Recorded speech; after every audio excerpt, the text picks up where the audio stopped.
हाँ जी। सो दोस्तों, कैसे हैं आप सब? Good morning, good morning, good morning, good morning everyone. तो how is my inter army doing? How is my inter army doing? सारे बच्चे फटाफट अपनी अटेंडेंस लगा दीजिए। सारे के सारे बच्चे फटाफट अपनी अटेंडेंस लगा दीजिए। Like the video and audit OP in the chat box. Like the video and audit OP in the chat box. फटाफट चैट बॉक्स में audit OP. Good morning, good morning, good morning, good morning. Is the audio video clear? जल्दी से बताइए, क्या audio video all good है? फटाफट बताओ। Yes sir. So now we are going to do what? Now we are going to do what? Now we are going to begin the revision series for November 23 exams. Simple सी बात है गुरु, simple सी बात है।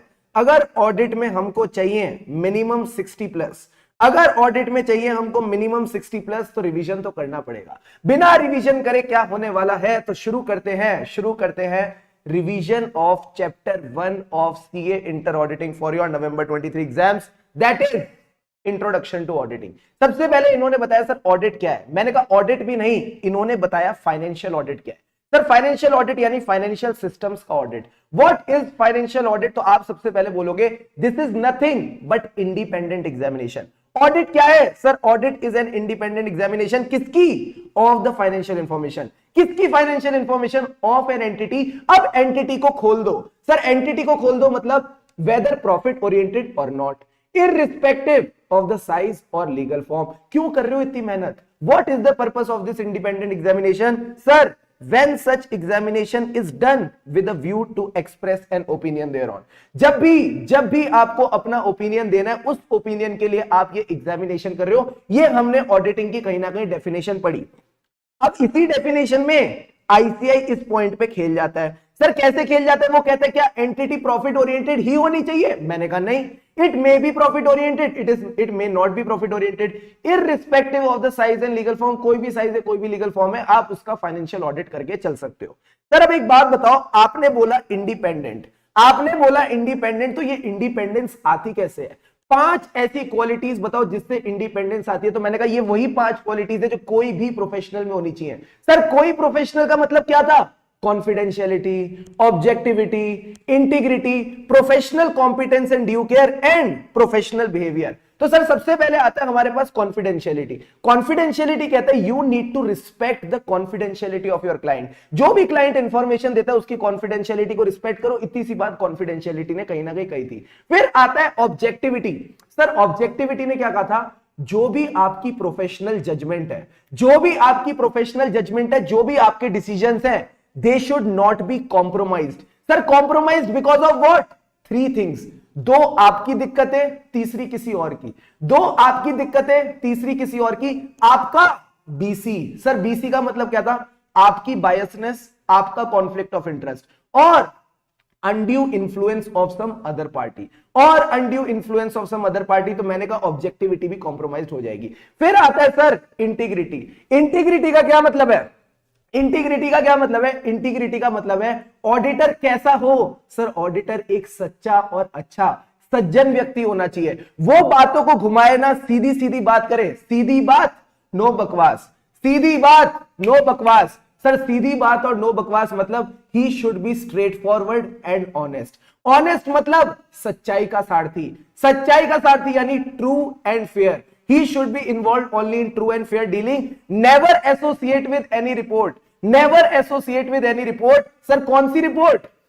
That gives materially false information, that gives misleading information, or that provides information recklessly, or that provides the information recklessly, or it omits the required information। जो information होनी चाहिए वो है ही नहीं, तो भी बाबू आपके अंदर इंटीग्रिटी की कमी है। एंड लास्ट में क्या बचता है सर? लास्ट में बचता है professional competence and due care and professional behaviour. Professional competence and due care अलग अलग वर्ड्स थे।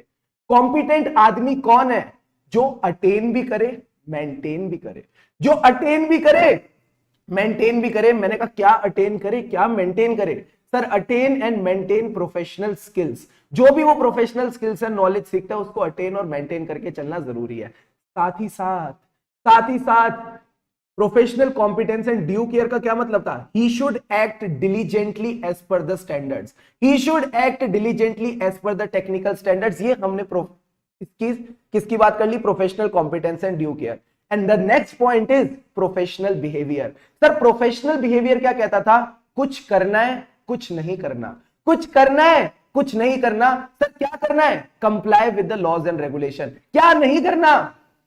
Don't do any activity that brings discredit to the profession. जिससे प्रोफेशन की बदनामी हो, ऐसा कोई काम नहीं करेंगे। एंड रिमेंबर, क्या हमें इंडिपेंडेंट सिर्फ माइंड से रहना या अपीयरेंस से भी? सारे बच्चे चैट बॉक्स में, सारे बच्चे चैट बॉक्स में, जो हमें इंडिपेंडेंस मेंटेन करनी है, जो हमें इंडिपेंडेंस मेंटेन करनी है, वो सिर्फ माइंड में या अपीयरेंस में भी इंडिपेंडेंस होनी चाहिए? फटाफट बताओ, फटाफट बताओ, कैसे रखेंगे इंडिपेंडेंस?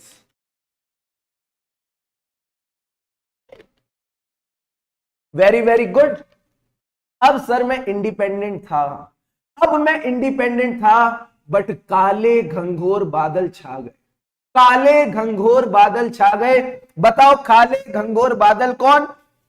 काले घंघोर बादल कौन? फटाफट बताओ सारे बच्चे, बोलो रे बोलो प्यारे बच्चों, काले घंघोर बादल कौन थे जो काले घंघोर बादल छा गए?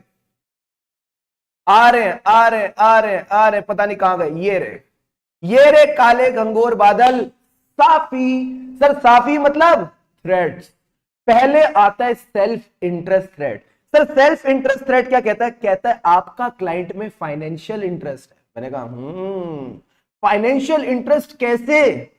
या तो डायरेक्ट फाइनेंशियल इंटरेस्ट है, अच्छा आपने डायरेक्टली उसके शेयर्स में इन्वेस्ट कर रखा है।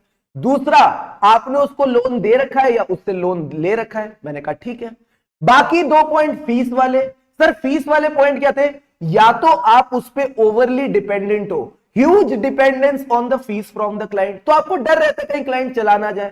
चौथा पॉइंट क्या था? आपकी फीस कंटिंजेंट है, आपकी फीस कंटिंजेंट है, देगा नहीं देगा पता ही नहीं है। एंड सर लास्ट के 2 पॉइंट क्या थे?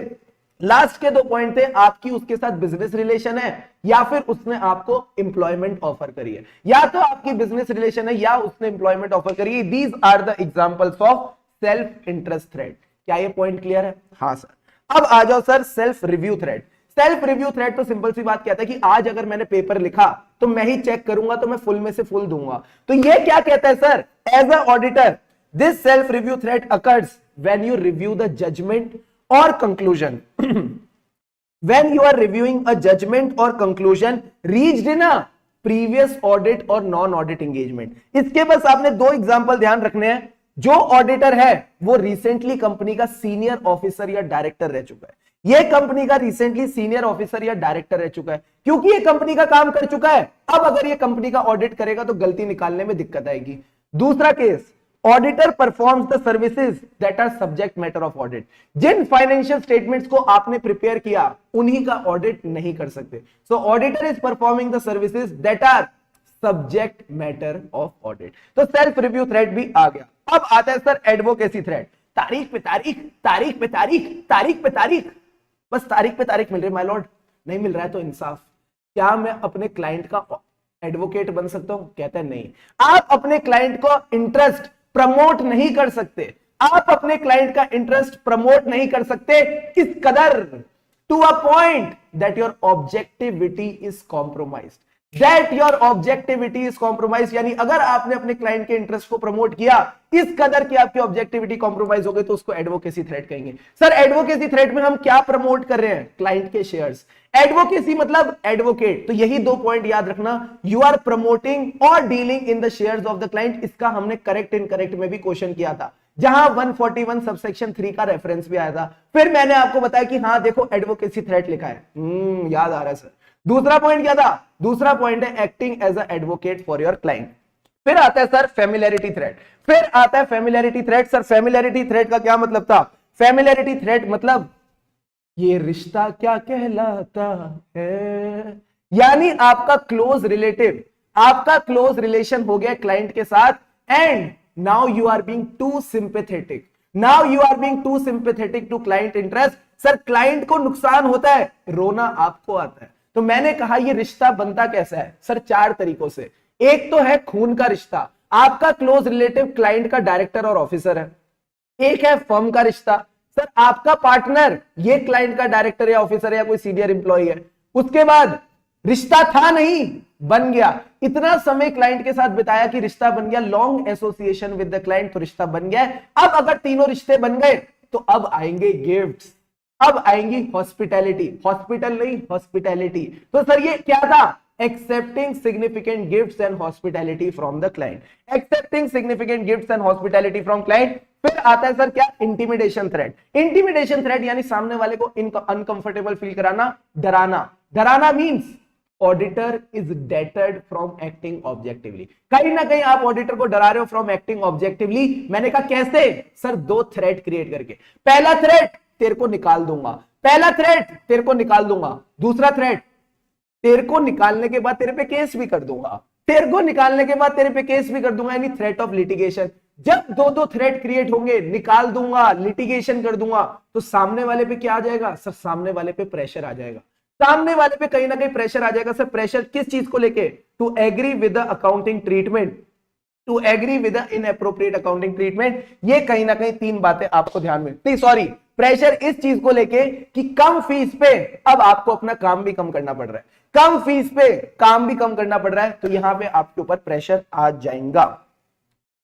अब तारक मेहता का उल्टा चश्मा ने क्या सिखाया, अब तारक मेहता का उल्टा चश्मा ने क्या सिखाया, सर उसने सिखाया प्रॉब्लम्स तो है सबके साथ, बस सॉल्यूशन की है बात, प्रॉब्लम्स तो है सबके साथ, बस सॉल्यूशन की है बात। तो आओ सेफगार्ड्स की बात करें, आओ सेफगार्ड्स की बात करें। क्या कहता है sir, auditor should always be and appear to be independent, public के सामने auditor should always be and appear to be independent. Independent कैसे बनेगा सर, चाबी से, यानी you should follow the key fundamental principles, अयो professional scepticism, integrity, objectivity, professional scepticism. तो जब भी कोई ऑडिट आए चेक करो कहीं कोई थ्रेट्स तो नहीं, अगर थ्रेट्स हैं so don't accept the audit और apply the relevant safeguards. But if you can't apply the safeguards, then don't accept the audit engagement. If you can't apply the safeguards, then don't accept the audit engagement. यहां हमने safeguards की बात की थी, यहां हमने safeguards की बात की थी,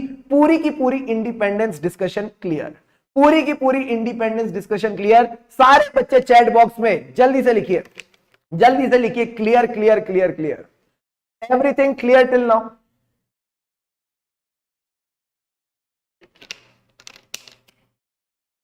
क्लियर है सर?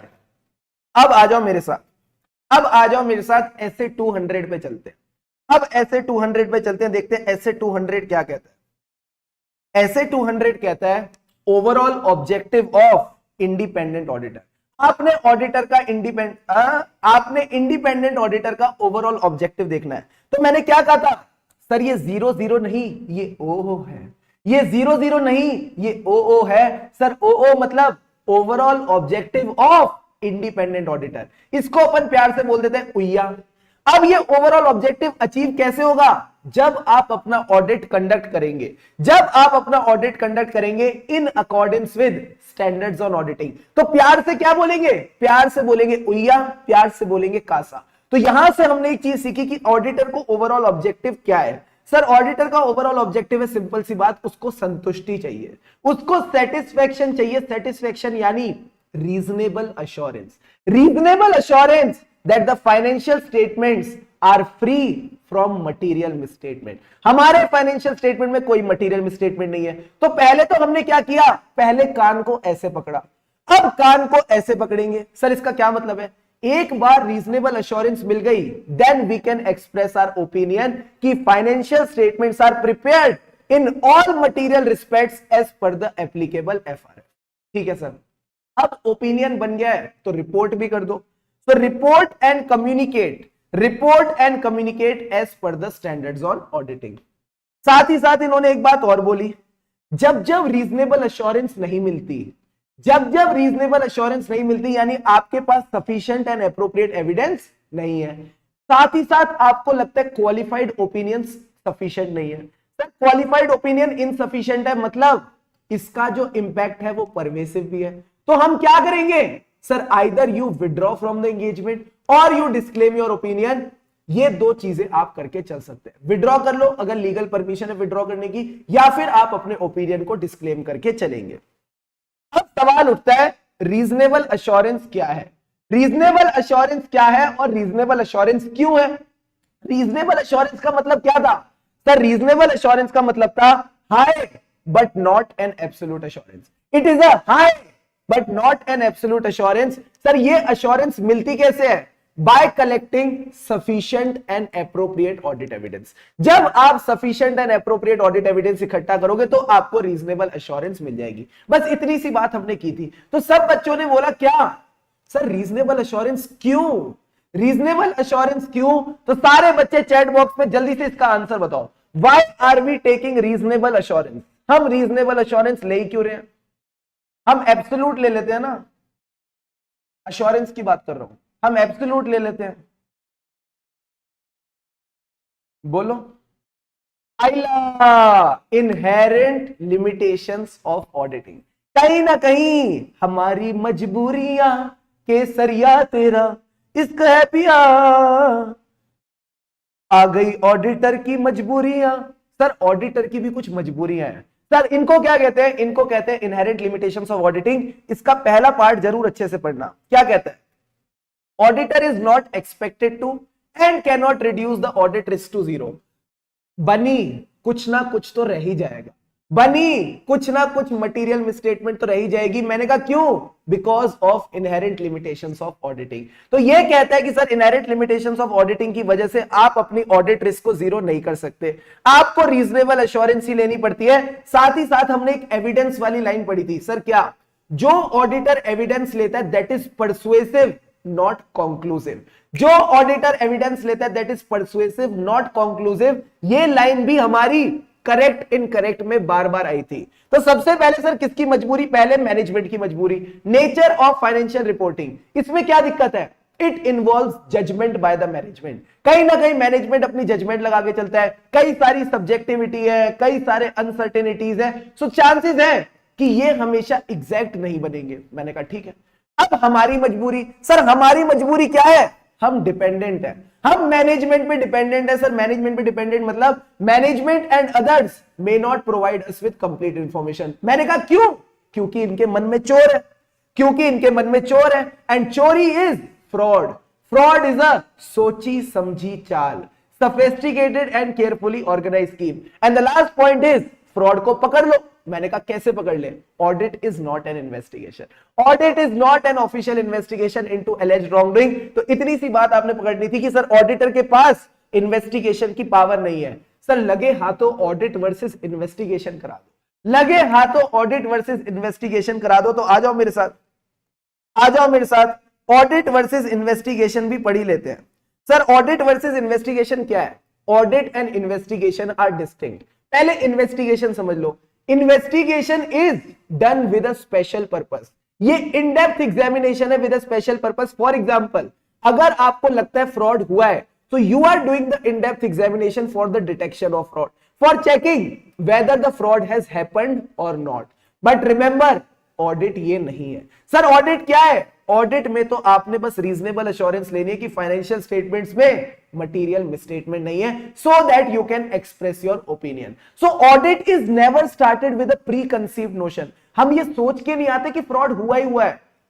तो सर अगर कल को फ्रॉड मिल गया तो फिर इन्वेस्टिगेशन शुरू हो जाएगी। अगर कल को फ्रॉड मिल गया तो इन्वेस्टिगेशन शुरू हो जाएगी, यानी ऑडिट में लीड टू एन इन्वेस्टिगेशन।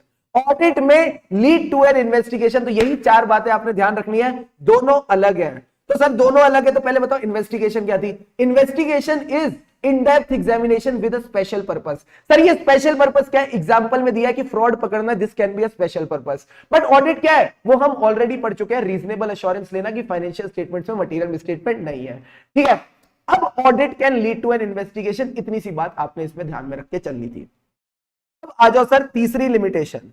तीसरी लिमिटेशन क्या थी? तीसरी लिमिटेशन थी आपने देखनी है timeliness of reporting and balance between benefit and cost. इसमें दो लाइनें हमको ध्यान में रखनी है। सर पहली लाइन क्या थी? डीटीसी। सर डीटीसी का मतलब क्या था? Difficulty, time and cost. Auditor कहता है मुझे बहुत मेहनत लगती है, ऑडिटर कहता है मेरा बहुत टाइम जाता है, ऑडिटर कहता है बहुत ज्यादा कॉस्ट इन्वॉल्व है। क्या ये वैलिड बेसिस है to omit an audit procedure for which no alternative is available? The answer is no. आपको अगर मेहनत लग रही है, टाइम लग रहा है, कॉस्ट लग रहा है तो लगाओ। दूसरी चीज, जैसे जैसे समय बीतता है इंफॉर्मेशन की वैल्यू गिरती जाती है। जैसे जैसे समय बीतता है इंफॉर्मेशन की वैल्यू गिरती जाती है, यानी relevance of information thereby its value tends to diminish over a period of time. जैसे जैसे समय बीतता है इंफॉर्मेशन की वैल्यू भी घटती चली जाती है। ये मेन दो बातें आपने इसमें ध्यान रखनी थी। फिर मैंने पूछा अदर मैटर्स, तो सर अदर मैटर्स तो हम आंख बंद करके सुबह 4 बजे भी बता दें। फ्रॉड, फ्रॉड कौन सा वाला? जिसमें सीनियर मैनेजमेंट इन्वॉल्व है या फिर लोग ज्यादा इन्वॉल्व है, सीनियर मैनेजमेंट और कोल्यूजन। अब फ्रॉड किसके साथ? Related party. जो भी डिस्क्लोजर्स होते हैं of related party relationships and transactions वो पूरे आने चाहिए। एंड रिलेटेड पार्टी के साथ फ्रॉड करोगे तो ये क्या हो जाएगा? No clear, non compliance with laws and regulation. And इतनी भारी पेनल्टी लगेगी, इतनी भारी पेनल्टी लगेगी, इतने छेद करेंगे कि कंफ्यूज हो जाओगे कि गोइंग कंसर्न आज भी वैलिड है या नहीं। गोइंग कंसर्न आज भी वैलिड है या नहीं। सर लास्ट पॉइंट क्या था? Future events and condition. हम ज्योतिषी थोड़ी है एज ऑडिटर के हमको फ्यूचर इवेंट्स एंड कंडीशंस का पता हो। So future events and conditions that may affect an entity's going concern, जो एंटिटी के गोइंग कंसर्न की बैंड बजा सकता है। अब इसके बाद हमने एक प्यारा सा क्वेश्चन किया था। सर इस क्वेश्चन में क्या था, ध्यान से समझेंगे। Rajiv and company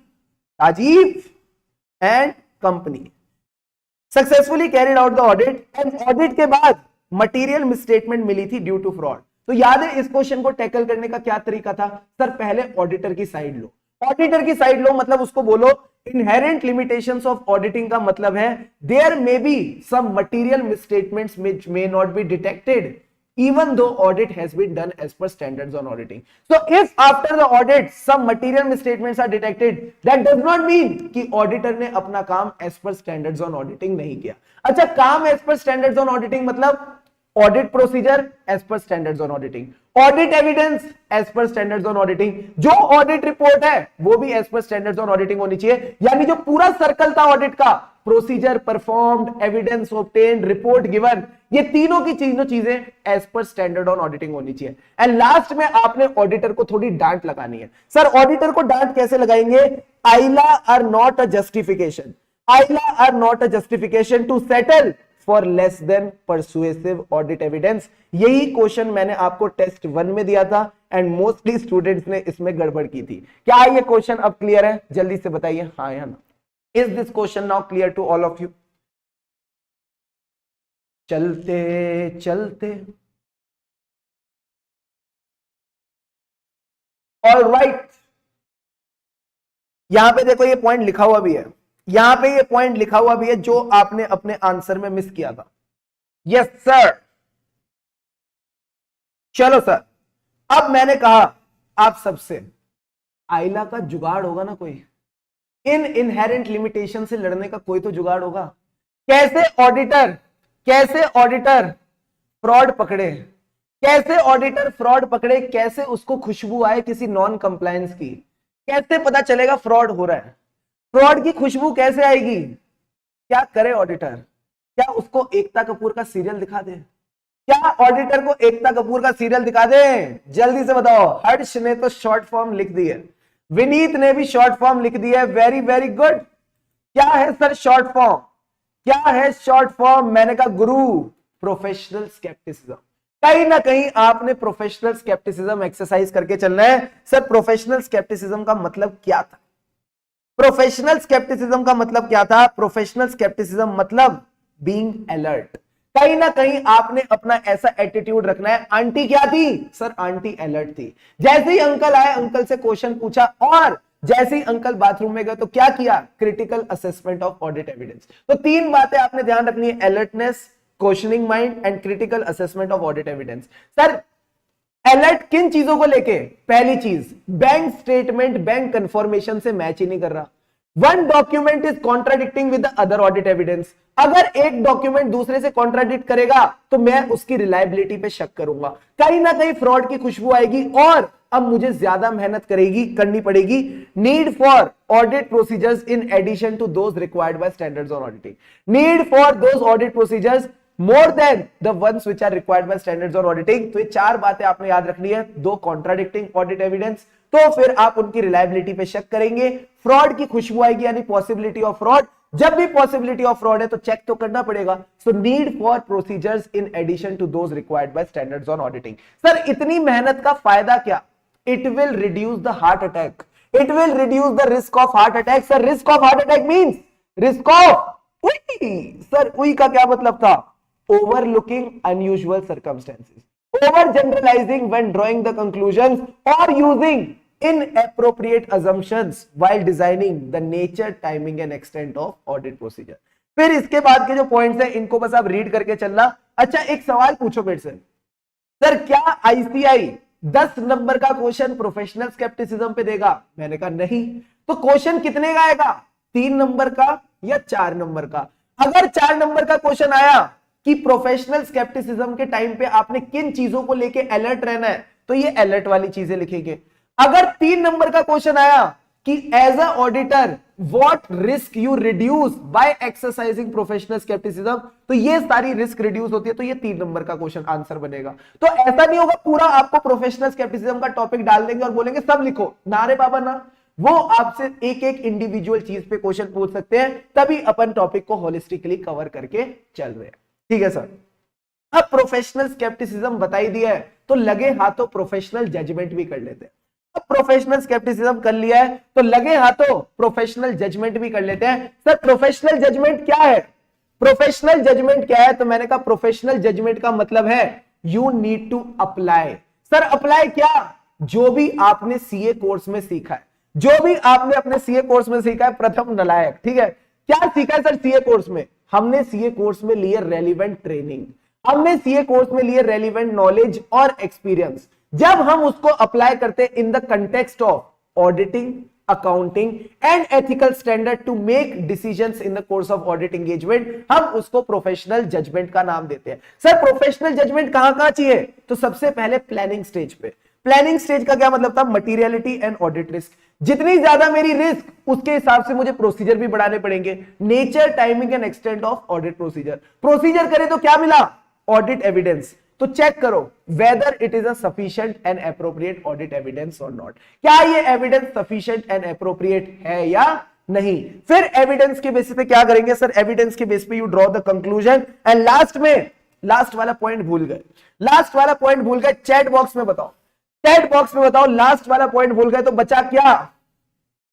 professional judgement का लास्ट पॉइंट भूल गए, मैं भी भूल गया, तुम भी भूल गए, फिर भी बताओ क्या है? हाँ कशिश, कशिश गोयल जिंदाबाद, विनीत दास जिंदाबाद, सारे बच्चे वेरी वेरी गुड। जहां मैनेजमेंट की जजमेंट वहां ऑडिटर की प्रोफेशनल जजमेंट, जहां सोच वहां सोच आले। तो जहां मैनेजमेंट की जजमेंट वहां ऑडिटर की प्रोफेशनल जजमेंट। यहां हमारे 5 के 5 पॉइंट कंप्लीट होते हैं। हाँ चोरी कर ली, मैनेजमेंट से चुरा लिया, वेरी वेरी गुड। एमटीपी अक्टूबर 20 डन, डनाडन डन। अब मैंने सफिशिएंट एंड एप्रोप्रिएट एविडेंस की डिस्कशन आपके साथ ऑलरेडी कर ली है। अब सर एक बात बताओ, स्कोप ऑफ ऑडिट क्या है? इसको बस आप रीड करके चलोगे चलेगा। अब आता है सर एक concept of premise. Sir premise का मतलब क्या था? किस बुनियाद पे आप ऑडिट करने वाले हो, किस बुनियाद पे आप ऑडिट करने वाले हो? तो मैंने कहा सबसे पहले तो फाइनेंशियल स्टेटमेंट्स रेडी होने चाहिए ना। बिना फाइनेंशियल स्टेटमेंट के ऑडिट कैसे करेंगे? तो फाइनेंशियल स्टेटमेंट बनाएगा कौन? Sir management. मैनेजमेंट आएगा और कहेगा मेरे को सब आता है, मैं तुमको फाइनेंशियल स्टेटमेंट बना के देगा। तो इसके जो preparation and presentation of financial statements होनी चाहिए, इसका जो पीपीएफएस होना चाहिए वो कैसा होना चाहिए? As per the applicable FRF. This preparation presentation of financial statement should be as per the applicable FRF. क्या इसमें मटेरियल मिसस्टेटमेंट कूट कूट के भरी होनी चाहिए? मैंने कहा नहीं। तो इसके लिए मैनेजमेंट क्या लगाएगा? Internal control, dim of IC, design, implementation and maintenance of internal control to make sure the financial statements are free from material misstatement। क्या ये दोनों पॉइंट दिमाग में गए? हाँ सर। अब जब फाइनेंशियल स्टेटमेंट्स बनके रेडी है, जब आपका खाना बनके रेडी है, तो एंट्री किसकी होगी? सर ऑडिटर की होगी। और ऑडिटर को क्या चाहिए? आउ आउ। सर आउ का क्या मतलब था?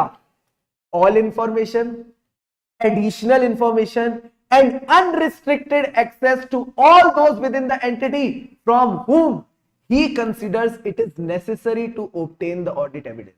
जिससे भी उसको लगता है ऑडिट एविडेंस लेना जरूरी है, हर उस बंदे, हर उस व्यक्ति के पास इसके लिए अनरिस्ट्रिक्टेड एक्सेस होनी चाहिए। यहां हमारा प्रीमाइस कवर हो गया, बाकी के पॉइंट्स बस रीड करके चलना, उनमें ज्यादा मसाला नहीं है। तो सर क्या हमारा चैप्टर खत्म होने आ गया है? हाँ, बस अब ये चैप्टर आखिरी सांसें ले रहा है, बस अब ये चैप्टर आखिरी सांसें ले रहा है। अब सवाल उठता है क्या? मिसलेनियस टॉपिक्स का। इन मिसलेनियस टॉपिक्स में से भी हो सकता है ऐसे एक दो टॉपिक उठा के आपके पेपर में छड़क दे। पहला topic, how as an auditor you ensure that the financial statements don't mislead anyone. Sir Priyanka Chopra, तूने मारी एंट्रियां, दिल में बजी घंटियां, टन टन टन। तो मैंने कहा सर सबसे पहले बताओ, मैंने कहा सबसे पहले बताओ सर, डोंट मिसलीड एनीवन यानी मेकअप ठीक से किया है कि नहीं? सर सिंपल सी बात है, आपने एंट्री वाले पॉइंट याद रखने हैं। जो अकाउंट्स हैं वो एंट्रीज के हिसाब से बने हैं, जो एंट्रीज हैं वो ऑडिट एविडेंस के हिसाब से है। कोई भी एंट्री ओमिटेड नहीं है, कोई भी एंट्री ओमिटेड नहीं है। तो एंट्री वाले पॉइंट तो समझ आ गए। अब क्लियरली कंफर्म कर लो वो ट्रू एंड फेयर है कि नहीं। अब क्लियरली कंफर्म कर लो कि वो ट्रू एंड फेयर है कि नहीं। सर क्लियरली मतलब जो भी इंफॉर्मेशन फाइनेंशियल स्टेटमेंट में डिस्क्लोज्ड है वो क्लियर एंड अनएम्बिगुअस होनी चाहिए। सर अनएम्बिगुअस मतलब उसके दो दो मीनिंग नहीं निकलने चाहिए, स्ट्रेट फॉरवर्ड इंफॉर्मेशन होनी चाहिए। कंफर्म मतलब financial statement should be prepared in conformity with the accounting standards. And third point was financial statements give a true and fair picture of their operating results and assets. वो अपने assets और operating results का true and fair picture देके चलती है। तो I hope mislead वाले point clear है। अब सर एडवांटेज ऑफ ऑडिट बताओ। एडवांटेज तो बड़ी सिंपल है, सेल्फिश मोटिव है, बड़ा सेल्फिश मोटिव है। सारे स्टेक होल्डर्स का इंटरेस्ट यही प्रोटेक्ट करता है, सारे स्टेक होल्डर्स का इंटरेस्ट यही प्रोटेक्ट करता है। Safeguarding the interest of all the stakeholder. मैंने कहा कैसे? सर एम्प्लॉइज के सिर पे तलवार लटकती है। It acts as a moral check on the employees. कैसे सर? क्यों नहीं कर रहे वो गड़बड़? क्योंकि उनको पता है गड़बड़ डिटेक्ट हो जाएगी, गड़बड़ पकड़ी जाएगी। यानी detection of the vestiges and losses, detection of the vestiges and losses by the auditor. कहीं ना कहीं ऑडिटर उन वेस्टेजेस और लॉसेस को डिटेक्ट करेगा। अब सर जब ये सब डिटेक्ट हो जाएगा तो मामला सेटल। अगर ये सब डिटेक्ट हो जाएगा तो मामला सेटल। सर मामला सेटल मतलब सबसे पहले जो भी आपकी टैक्स लायबिलिटीज है वो सेटल, उसके बाद जो आपकी वेजेस है, जो आपके बोनस हैं वो सेटल। मैंने कहा वेजेस और बोनस तो इंप्लॉइज के होते हैं, पार्टनर लेवल पे बताओ। अगर कोई पार्टनर आया, अगर कोई पार्टनर गया, अगर कोई पार्टनर आया, अगर कोई पार्टनर गया, यानी settlement of accounts on admission और रिटायरमेंट ऑफ पार्टनर, वो भी आप सेटल कर लो। एंड आखिरी में सर क्या होगा? अंत भला तो सब भला, आपको गवर्नमेंट से लाइसेंस और असिस्टेंस मिल जाएगी। आपको गवर्नमेंट से लाइसेंस और असिस्टेंस मिल जाएगी। फटाफट बताइए आरटीपी नवंबर 18, आरटीपी नवंबर 18 की एडवांटेजेस ऑफ ऑडिट क्लियर है या नहीं? फटाफट बताओ हाँ या ना। Alright, still here?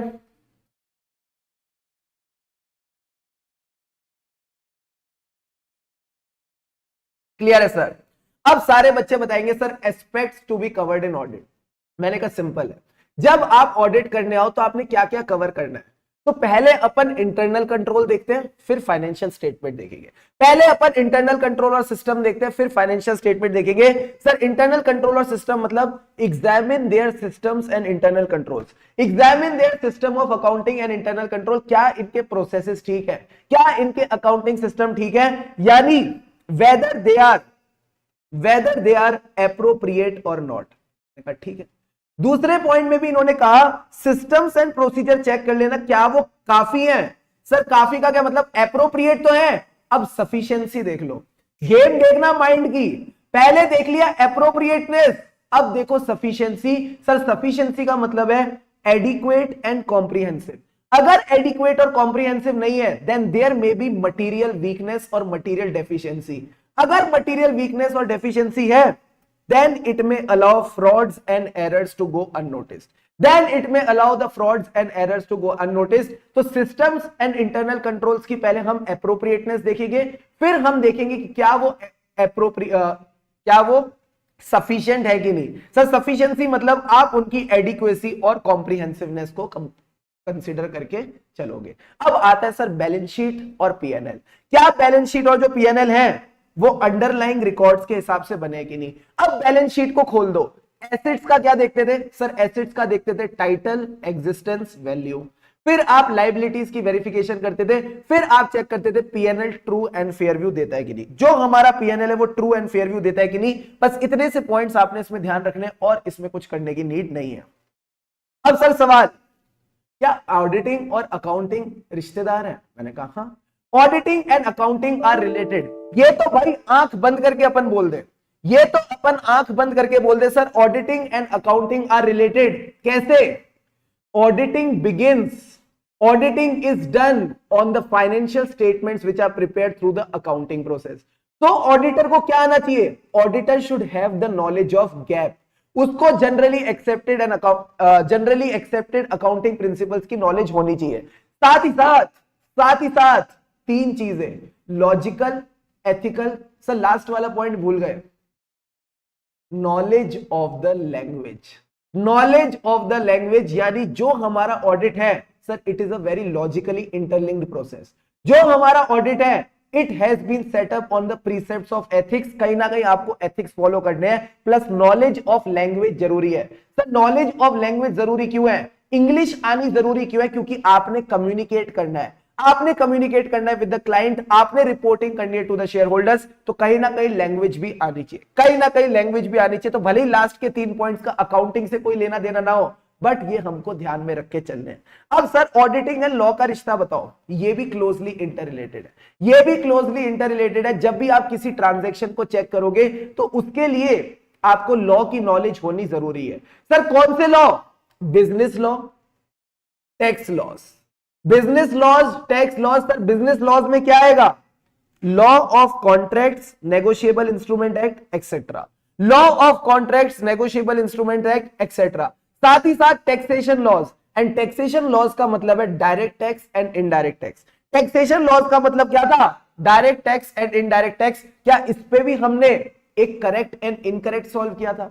क्या इस पे भी हमने एक करेक्ट और इनकरेक्ट सॉल्व किया था? Answer is yes. इस पे भी हम एक करेक्ट और इनकरेक्ट सॉल्व करके चले थे, इस पे भी हम एक करेक्ट और इनकरेक्ट सॉल्व करके चले थे। उसमें क्या था? सिर्फ डायरेक्ट टैक्स नहीं या सिर्फ इनडायरेक्ट टैक्स नहीं, डायरेक्ट टैक्स की भी नॉलेज होनी चाहिए। अब आता है सर लास्ट टॉपिक, मेरे को जितना समझ आता है, ऑडिट एंड बिहेवियरल साइंस। क्या ऑडिट और बिहेवियरल साइंस का भी रिश्ता है? मैंने कहा audit is all about assertions, audit is all about management की दिल की बातें। तो मैनेजमेंट क्या है? सर मैनेजमेंट ह्यूमन बीइंग है। जो हमारा मैनेजमेंट है वो ह्यूमन बीइंग है, क्योंकि ऑडिट में आप कई सारी असर्शंस चेक करते हो, उनकी करेक्टनेस चेक करते हो, उनकी वेरासिटी चेक करते हो, तो ह्यूमन बिहेवियर तो आना चाहिए। दूसरा पॉइंट ये कहता है कि discipline of behavioural science and audit are closely linked. पूछो कैसे? As a auditor you need to interact with a lot of people. As a auditor आपने कई सारे लोगों से वार्तालाप करना है, क्योंकि आपने लोगों से बातचीत करनी है, तो आपको लोगों का बिहेवियर समझ आना चाहिए। अब मैंने कहा फाइनेंशियल स्टेटमेंट ऑडिटर को छोड़ो, अपन बोर हो गए, अब चैप्टर का एंड आ गया, तो मैं फाइनेंशियल स्टेटमेंट ऑडिटर से बोर हो गया, अब इंटरनल ऑडिटर से बात करते हैं। सर इंटरनल ऑडिटर का काम क्या है? इंटरनल कंट्रोल्स का ख्याल रखना। एंड इंटरनल कंट्रोल का एक काफी इंपॉर्टेंट एलिमेंट होता है पर्सोनल। इंटरनल कंट्रोल का एक काफी इंपॉर्टेंट एलिमेंट होता है पर्सोनल। ये जो पर्सोनल्स है ये कॉम्पिटेंट और ऑनेस्ट होने चाहिए, तभी इंटरनल कंट्रोल्स अपना काम ठीक से करेंगे। सो लास्ट में क्या बोला सर? लास्ट में इतनी सी बात बोली, knowledge of human behaviour is essential. ये नॉलेज जरूरी है, ये नॉलेज जरूरी है, बिना इसके अपन आगे नहीं बढ़ सकते। Audit versus investigation already done. Role of IASB, ये तो सबसे प्यारा टॉपिक, ये तो सबसे प्यारा टॉपिक। आंखें बंद करके, international accounting and auditing standards board. Sir इसका काम क्या था? International auditing and assurance standard board. Sir इसका काम क्या था? इसका काम है हाई क्वालिटी स्टैंडर्ड्स बनाना। तो इस ऑब्जेक्टिव को ये कैसे अचीव करता है? हाई क्वालिटी स्टैंडर्ड्स बना के। सर हाई क्वालिटी क्या? Standards on auditing, standards on other assurance engagement, standards on related services. इन तीनों में क्वालिटी हो तो इसके लिए स्टैंडर्ड ऑन क्वालिटी कंट्रोल। तो ये सारे स्टैंडर्ड्स बनाता है, plus publish the other pronouncements on auditing and assurance matter, ताकि पब्लिक को और अच्छी अंडरस्टैंडिंग हो सके, ताकि पब्लिक को और अच्छी अंडरस्टैंडिंग हो सके। तो यहां हमारा पूरा का पूरा जो मामला है वो कंप्लीट होता है। एक क्वेश्चन और, ऐसे कैसे? पिक्चर अभी बाकी है मेरे दोस्त, एक टॉपिक और है। ऐसे और एसआरई सेम होते हैं क्या? फटाफट बताओ, ऐसे और एसआरई सेम होते हैं क्या? मैंने कहा नहीं, ऐसे है स्टैंडर्ड्स ऑन ऑडिटिंग, एसआरई है स्टैंडर्ड्स ऑन रिव्यू एंगेजमेंट। तो सर फर्क क्या है? ऑडिटिंग में चाहिए रीजनेबल अश्योरेंस, रिव्यू में चाहिए limited assurance. Reasonable assurance means reducing the audit risk to an acceptably low level. तो फिर लिमिटेड अश्योरेंस में reducing the audit risk to an acceptable level. बस इतनी सी बात आपने इसमें ध्यान रखनी थी। और हमने एक डेफिनेशन डिस्कस करी थी, historical financial information. Sir historical financial information means, पहले फाइनेंशियल इंफॉर्मेशन बोलो, इंफॉर्मेशन इन फाइनेंशियल टर्म्स जो आपने एक्सट्रैक्ट करी है अकाउंटिंग रिकॉर्ड से, ठीक है, about the economic events occurring in the past time period. इस पे करेक्ट इनकरेक्ट भी पूछा हुआ है इसे ने, और अबाउट द इकोनॉमिक कंडीशंस और circumstances existing in a point in time. तो पास्ट पीरियड्स या पॉइंट इन टाइम को लेके जो भी आपके पास इंफॉर्मेशन है, फाइनेंशियल इंफॉर्मेशन है, उसको अपन हिस्टोरिकल फाइनेंशियल इंफॉर्मेशन का नाम देते हैं। You can just read it, अगर करेक्ट इनकरेक्ट आया तो आपके काम आ जाएगी। ठीक है सर। फिर यहां पे इन्होंने कुछ एग्जाम्पल दे रखे हैं, ये एग्जाम्पल 2400 और 2410 अपने को ध्यान रखने थे। सर 2400 किसके लिए था? 2400 था टोटल रिव्यू के लिए, 2410 किसके लिए है? 2410 इंटरिम के लिए। कई बच्चों को कंफ्यूजन हो सकती है, सर 10 वाला इंटरिम में कैसे याद रखें? मैंने कहा ये 10 नहीं आई है, ये 10 नहीं आई है, तो 2410 से आप याद रख सकते हो। 2410 means review of interim financial information, review of interim financial information. यहां हमारा पूरा का पूरा चैप्टर 1 कंप्लीट होता है। ऐसे 210 और ऐसे 220 की जो रिवीजन वीडियो है वो ऑलरेडी आपके यूट्यूब पे अवेलेबल है। सो यहां we complete the revision of chapter 1। Sir 210 भी करा दो, 210 भी करा दो, चलो 210 भी कर लेते हैं इसी वीडियो में, 210 भी कर लेते हैं। आ जाओ 210 को भी रिवाइज करें। सर 210 क्या कहता था? Agreeing the terms of audit engagement, agreeing the terms of audit engagement. बस 2 मिनट और, 2 मिनट और, 2 मिनट और, 2 मिनट और, 2 मिनट और, 2 मिनट और, पक्का 2 मिनट में 210 डन। बहुत छोटा सा ऐसे, बहुत छोटा सा ऐसे, जल्दी से करेंगे। सर सबसे पहले बताओ, इधर ही देखो, इधर देखो, इधर देखो, तुमको ऐसे देखने की जरूरत भी नहीं है, तुमको ऐसे देखने की जरूरत भी नहीं है, इधर आ जाओ। कहता है साइन करने से पहले, रिश्ता करने से पहले मैनेजमेंट के साथ क्या मैं कुछ कंडीशंस देखूंगा? हाँ, तो पहले जो कंडीशन देखते हैं उसको क्या कहते हैं? Pre conditions of audit. उसको अपन प्री कंडीशंस ऑफ ऑडिट का नाम देते हैं। मैंने कहा वेरी वेरी गुड। अब सर ये प्री कंडीशन क्या है? पहले जो मेरा एफआरएफ है ना, जिससे तुम फाइनेंशियल स्टेटमेंट बना रहे हो, वो एक्सेप्टेबल होना चाहिए। पहले जो मेरा एफआरएफ है जिससे आप फाइनेंशियल स्टेटमेंट बना रहे हो, वो एक्सेप्टेबल होना चाहिए। दूसरा, मैनेजमेंट भी ये रिस्पॉन्सिबिलिटी लेने के लिए रेडी है, मैनेजमेंट भी अपनी रिस्पॉन्सिबिलिटी लेने के लिए रेडी है। यानी वो जानती है, वो समझती है, वो जानती है, वो समझती है। It acknowledges and understand its responsibility. Sir वही प्रीमाइस वाले पॉइंट, प्रीमाइस वाले point, PPFS as per applicable FRF, DIM of IC to make sure financial statements are free from material misstatement, to provide the auditor with AU. Sir AU का मतलब क्या था? All information, additional information, unrestricted access, पूरा का पूरा precondition, done done done done. अच्छा एक बात बताओ, अगर प्री कंडीशन नहीं है, अगर प्री कंडीशन नहीं है यानी एफआरएफ एक्सेप्टेबल नहीं है, मैनेजमेंट अपनी रिस्पॉन्सिबिलिटी नहीं मान रही, तो क्या आप ऑडिट एक्सेप्ट करोगे? जल्दी से बताओ, क्या आप ऑडिट एक्सेप्ट करोगे? हाँ या ना? Please tell me fast. Will you accept audit in such case? नहीं सर, हमारे यहां पे चैंपियन थोड़ी लिखा है, हमारे यहां पे चैंपियन थोड़ी लिखा है कि हम ऑडिट एक्सेप्ट कर लेंगे। हम कोई ऑडिट एक्सेप्ट नहीं करेंगे, हम कोई ऑडिट एक्सेप्ट नहीं करेंगे। उसके बाद अगला पॉइंट देखो, माइंड माइंड खेलेंगे। हमें मैनेजमेंट के साथ अब एक एग्रीमेंट करना है, रिटर्न एग्रीमेंट करना है, रिटर्न एंगेजमेंट लेटर साइन करना है। फटाफट बताओ 5 चीजें जो एंगेजमेंट लेटर में आएंगी, 5 चीजें जो एग्रीमेंट में आएंगी। मैंने कहा एसी वाला सर्विस देगा, एसी वाला सर्विस देगा, ऑडिटर ऑडिट करेगा, यानी ऑब्जेक्टिव एंड स्कोप। सबसे पहले क्या आएगा सर? Objective and scope. उसके बाद दोनों की रिस्पॉन्सिबिलिटी, वर और वधू, वर और वधू, मैं तेरा ख्याल रखूंगा, तू मेरा खून पीना, सर इन दोनों की रिस्पॉन्सिबिलिटी, सर ये दोनों रिस्पॉन्सिबिलिटी क्या है? Responsibility of auditor, responsibility of management, responsibility of management, responsibility of auditor. Management की रिस्पॉन्सिबिलिटी से क्या आया? एफआरएफ। ऑडिटर की रिस्पॉन्सिबिलिटी से क्या आया? Form and content of the audit report. Form and content of the audit report, क्या यही पॉइंट्स हमने किए थे? क्या यही पॉइंट्स हमने यहां किए थे? हाँ, reference to the expected form and content of the audit report. 5 number, done डनाडन डन, जेब के अंदर। अब सर क्या कहता है? मैं पिछली बार ऑडिट करने आया था, इस बार भी आया हूं, क्या नया एंगेजमेंट लेटर साइन करना पड़ेगा? मैंने कहा डिपेंड्स। क्या सामने वाली को मिसअंडरस्टैंडिंग हुई है? क्या सामने वाली को मिसअंडरस्टैंडिंग हुई है? सर मिसअंडरस्टैंडिंग किसको लेके?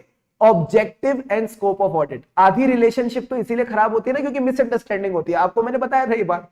तो मिसअंडरस्टैंडिंग है तो वापस रिमाइंड करा दो कि ऑब्जेक्टिव एंड स्कोप क्या था, या फिर आपकी जो बाकी टर्म्स ऑफ ऑडिट एंगेजमेंट है वो रिवाइज हो गई है तो बताना पड़ेगा। और बाकी 3 पॉइंट क्या थे? धंधा बदल गया, धंधे को चलाने वाले बदल गए, धंधे के ओनर बदल गए। फिर से, धंधा बदल गया, धंधे को चलाने वाले बदल गए, धंधे के ओनर बदल गए। चेंज इन बिजनेस, चेंज नहीं, significant change in business, significant change in the senior management. Senior management change हुई है, कोई छोटा मोटा इंप्लॉय चेंज नहीं हुआ। Plus significant change in the ownership. And last के पॉइंट बड़े सिंपल सिंपल थे, एफआरएफ चेंज हो गया, रिपोर्टिंग रिक्वायरमेंट चेंज हो गई, या लॉज एंड रेगुलेशन चेंज हो गए। तो इस तरह से आपने इसको बांट बांट के रखना है और इसमें कुछ अलग से मेहनत करने की नीड नहीं है, और अलग से मेहनत करने की नीड नहीं है। फिर हमने बात करी थी सर किसकी? Limitation on the scope of auditor. अगर ऑडिट एक्सेप्ट करने से पहले ही आप पे लिमिटेशन लगाई जा रही है, सर किस कदर कि आखिरी में आप अपना ओपिनियन देंगे ही नहीं। आखिरी में आप अपना ओपिनियन देंगे ही नहीं, तो मैंने कहा जब आखिरी में ओपिनियन देना ही नहीं है, आखिरी में ओपिनियन डिस्क्लेम ही करना है, तो ऑडिट एक्सेप्ट करके क्या करेंगे? Time pass. तो आप ऐसे केस में ऑडिट एक्सेप्ट नहीं करेंगे। अब सर एक सवाल उठता है, अब एक सवाल उठता है, सारे बच्चे बताओ, acceptance of the change in engagement. Acceptance of the change in engagement, सारे बच्चे मेरी बात सुनना। इस टॉपिक में क्या था सर? इस टॉपिक में सिंपल सी बात है, आप ऑडिट कर रहे हो किसी दिन बैठ के, मैनेजमेंट अचानक आता है और बोलता है हमको ऑडिट एंगेजमेंट की जो टर्म्स है ना उनको चेंज करना है। सर चेंज किस लिए करना है? कि कहीं ना कहीं अब जो मुझे एविडेंस मिलेगा it will be less persuasive. अब मुझे ऑडिट एविडेंस उतना अच्छा नहीं मिलेगा जो पहले मिल रहा था। तो पहले मैं क्या करूंगा? सबसे पहले तो सर मैं ये सोचूंगा मैनेजमेंट आया क्यों। What can be the 3 reasons कि मैनेजमेंट मुझे अप्रोच करे? Sir RCM, restriction on the scope of auditor by the management or circumstances, changes in the condition और misunderstanding between the auditor and the management। अब मैं क्या करूंगा? अब मैं उसकी appropriateness देखूंगा। जो वो मुझे reasons बता रहा है, जो वो मुझे बातें बता रहा है, क्या वो appropriate है? अगर appropriate है, valid reason है, मुझे भी वो accept कर लेना चाहिए, तो मैं accept कर लूंगा। और जो नए terms and conditions हैं, ध्यान से सुनना, जो नए टर्म्स एंड कंडीशंस हैं, क्या उनको रिटर्न में लिखना पड़ेगा? जल्दी से बताओ, अगर कोई नए टर्म्स एंड कंडीशंस है, क्या उनको रिटर्न में लिखना पड़ेगा? अगर मैं एक्सेप्ट कर चुका हूं, do we need to record them in writing और ओरली चल जाएगा? यस सर, रिटर्न में लिखना पड़ेगा, ओरली नहीं चलेगा। रिटर्न में लिखना पड़ेगा, ओरली नहीं चलेगा। तो आपने इतनी सी बात याद रखनी है, रिटर्न में रिकॉर्ड करना पड़ेगा। अब जो नए टर्म्स एंड कंडीशंस हैं उसके हिसाब से ऑडिट करो, उसके हिसाब से ऑडिट रिपोर्ट दो। तो जो मेरी नई ऑडिट रिपोर्ट है, जो मेरी नई ऑडिट रिपोर्ट है, क्या मैं उसको रेफरेंस दूंगा ओरिजिनल एंगेजमेंट को, या ओरिजिनल एंगेजमेंट के हिसाब से जो मैं प्रोसीजर करता? Answer is no. आप सामने वाले के लिए कंफ्यूजन नहीं बढ़ाओगे, सामने वाले के लिए कंफ्यूजन नहीं बढ़ाओगे, आप ओरिजिनल वाली किसी चीज को रेफर नहीं करके चलोगे। क्या ये बात समझ आती है? Answer is yes. सर ये तो पॉइंट था कि मैंने उसकी बातों को एक्सेप्ट कर लिया, ये तो पॉइंट था मैंने उसकी बातों को एक्सेप्ट कर लिया। अगर मैं उसकी बातें एक्सेप्ट ना करता और वो मुझे कंटिन्यू भी ना करने देता, समझ रहे हो गुरु, समझ रहे हो, मैं उसकी बातें एक्सेप्ट ना करता, वो मुझे कंटिन्यू भी ना करने देता, तो क्या होता? तो मेरी पहली चॉइस होती पतली गली से निकल लो, मेरी पहली चॉइस होती पतली गली से निकल लो, यानी withdraw from the audit engagement wherever it is possible under the law और रेगुलेशन। अगर लॉ और रेगुलेशन में पॉसिबल नहीं है, देन आई वुड कंसीडर, पहले तो विड्रॉ पॉसिबल देख लो अगर एप्लीकेबल है, अगर नहीं है तो फिर मैं देखूंगा मुझे अपने ओपिनियन पे क्या इंपैक्ट देना है। एंड अगर विड्रॉ कर रहा हूं तो साथ ही साथ चिल्ला चिल्ला के जाऊंगा। अगर विड्रॉ कर रहा हूं तो साथ ही साथ चिल्ला चिल्ला के जाऊंगा। सर चिल्ला चिल्ला के किसको बताएंगे? जो मैनेजमेंट के ऊपर बैठा है, TCWG, जिसने आपको अपॉइंट किया ओनर्स, एंड साथ ही साथ सेबी को भी बता देना, साथ ही साथ ICAI को भी बता देना, यानी आप रेगुलेटर्स को भी बता देना। तो ये 3 लोगों को भी साथ साथ आप विड्रॉ करते वक्त बता के जाएंगे। इन लोगों को भी आप बता के जाएंगे। यहां ऐसे 210 की रिवीजन होती है। फटाफट बताओ, क्या यहां तक सारे पॉइंट्स क्लियर हैं? एक छोटा टॉपिक और डिस्कस किया था, उसकी भी बात कर लेते हैं। बस अब खत्म हो ही रहा है, अब खत्म हो ही रहा है, 1 घंटा पूरा कर ही लेते हैं जल्दी से। लास्ट पॉइंट, सर क्या एक FRF है जो लॉ और रेगुलेशन ने प्रिस्क्राइब किया है? ओ, क्या ये डिस्कशन हल्की हल्की याद आ रही है? लॉ और रेगुलेशन ने प्रिस्क्राइब किया है, बट ऑडिटर के लिए अनएक्सेप्टेबल है। जो हमारा ऑडिटर है ये इसके लिए अनएक्सेप्टेबल है। तो ये बताओ अनएक्सेप्टेबल क्यों था? क्योंकि इसकी में कोई कमी है, क्योंकि इसमें कोई कमी है। अगर कमी है तो कमी को पूरा कर दो। तो सर कमी को कैसे पूरा करें?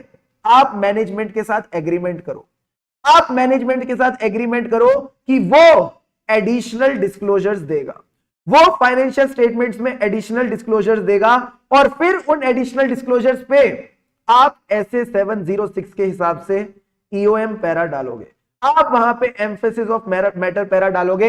ये जो पॉइंट है ये आपको MCQs में मिलेगा, ये जो पॉइंट है ये आपको MCQs में मिलेगा। तो मैंने क्या बोला? सर लॉ और रेगुलेशन ने प्रिस्क्राइब किया था FRF, बट ऑडिटर को पसंद नहीं है। सर ऑडिटर को पसंद क्यों नहीं है? क्योंकि उसमें कमी है। अगर उसमें कमी है, अगर उसमें कमी है तो मैनेजमेंट से बात करके उस कमी को पूरा करा दो, मैनेजमेंट से बात करके उस कमी को पूरा करा दो, एडिशनल डिस्क्लोजर डाल दो, और उन एडिशनल डिस्क्लोजर पे अब आपको लोगों का अटेंशन चाहिए, अब आपको लोगों का अटेंशन चाहिए। तो मैंने कहा अटेंशन कैसे मिलेगा? Sir this attention you will get by emphasis of matter paragraph. आप अपनी ऑडिट रिपोर्ट में एम्फेसिस ऑफ मैटर पैराग्राफ डाल के चल सकते हैं, ठीक है। So this is all about it, this is all about it. I hope you enjoyed the session. Video अच्छी लगी हो तो लाइक करना मत भूलना। हाँ, लाइक करना मत भूलना। सर लाइक क्यों करते हैं मैं बताता हूं। ICAI ने ना एक बंदा बिठा रखा है, वो बंदा क्या करता है सर? वो बंदा चेक करता है क्या बच्चे ने वीडियो देख के उसको लाइक किया कि नहीं किया। अगर करता है तो एग्जाम में एक एक करके नंबर बढ़ते रहते हैं, ठीक है सर। और अगर नहीं करता तो नहीं बढ़ते, कम नहीं करते, देखो कम नहीं करते नंबर, पर बढ़ते जरूर है। तो आप देख सकते हो, अगर आपको एग्जाम में नंबर बढ़ाना है तो लाइक जरूर करा करो जो भी वीडियोस अच्छी लगती है। And yes, stay subscribe to the channel for more such videos. पर हाँ, खुशी से पढ़ा करो, क्योंकि खुशी से पढ़ेंगे तभी आगे बढ़ेंगे। Have an awesome day ahead. हम है राही ऑडिट के, फिर मिलेंगे चलते चलते। एंजॉय करो।